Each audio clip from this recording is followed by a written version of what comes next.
Hi everyone, how are you? I hope you had a great Tuesday. Tonight, I just want to pop on really quickly and talk about the importance of sleep. Um, Today is day 8 of my video challenge, and sleep is what I'm thinking about because I'm exhausted. So I just want to talk a little bit about that. Um, Poor sleep habits are one of the most common things that I see in my practice. People coming in saying that they have insomnia or just generalized fatigue, just feeling unwell. And I think two of the things in our society that we don't prioritize well for our health is really good quality sleep, um, proper nutrition, so getting enough fruits and vegetables in our diet. And the third, I guess, I have three, is physical activity. We don't do enough of those things. Um, And so sleep is something I was very good at. And unfortunately, with a little one who was not a good sleeper, I've learned to actually be a bad sleeper. And so I have to put a lot of effort into sleeping. I require a lot of sleep to function. And so being away this weekend, I was very sleep deprived, and I'm really feeling the effects of that today. So when I don't know if you know this, but there's a few different things that, sleep deprivation can actually cause a few things. One of which is people who get less than 5 hours of sleep a night have a 30% chance more of developing diabetes. People who get less than 7 hours of sleep a night tend to be more obese. Our immune systems are depleted when we are sleep deprived. And actually today I have starting to get a scratchy throat. So just having 3 nights, or actually I guess 4 nights of really bad sleep, I'm feeling really drained and I'm starting to get a bit of a scratchy throat. Certainly people's libido goes down. There's really good evidence to say that people who have sleep deprivation end up suffering from anxiety and depression. And so it really does affect us, and I think we underestimate the value of sleep in our life. So the next question is, people always ask me, well, how many hours of sleep do I need every night? And on average, most adults need about 7 to 8 hours of sleep a night.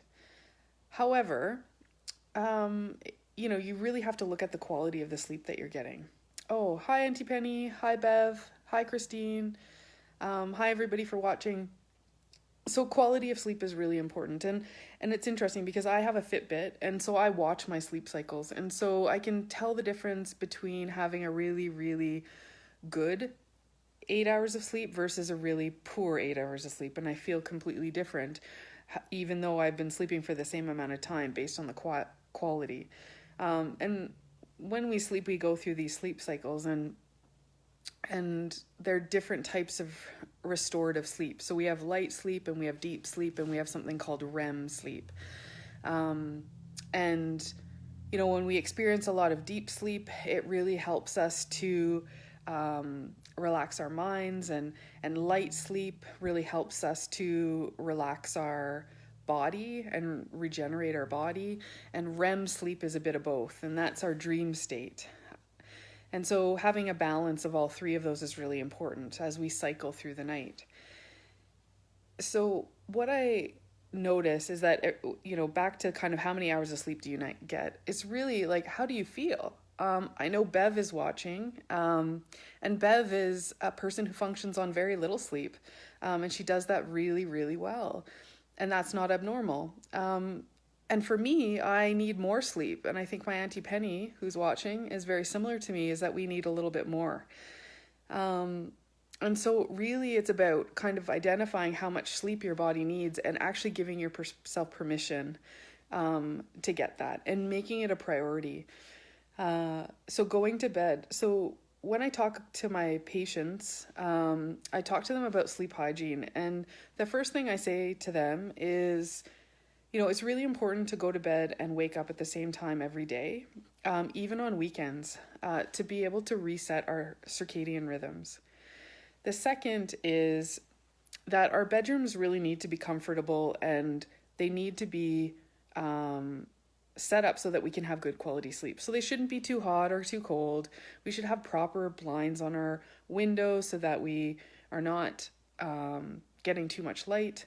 And then noise can be a factor for people. The other thing that I tell people is really your bedrooms should be for sleep and sex only. We really shouldn't be having televisions in our bedrooms because it's a distraction, and the light from those devices really affects our ability to fall asleep. So the number one mistake that I see and I counsel people on is that they are on their devices, whether it's their cell phone, their tablet, their computer, their television. We use these devices or watch these devices right up until the point that we want to go to bed. We shut everything off and we jump into bed and we expect ourselves to fall asleep within 2 minutes. And then we get quite frustrated when that doesn't happen. The light from these devices is a blue light, and it actually interferes with our brain's ability to produce or release a hormone called melatonin. And melatonin is our sleepy hormone. It's what makes us get drowsy, and it peaks in the evening. And so people really should not be on their devices at all for at least an hour and a half or 2 hours before we want to fall asleep. The second thing that I see that a lot of people do is they consume caffeine all day and all evening. And caffeine includes, coffee, tea, soft drinks, chocolate, right up until they go to bed. And caffeine can really affect people. Not everybody. I'm not affected by caffeine, but a lot of people are. And so really kind of avoiding those things at least 4 hours before you want to fall asleep. And that's really what I tell people.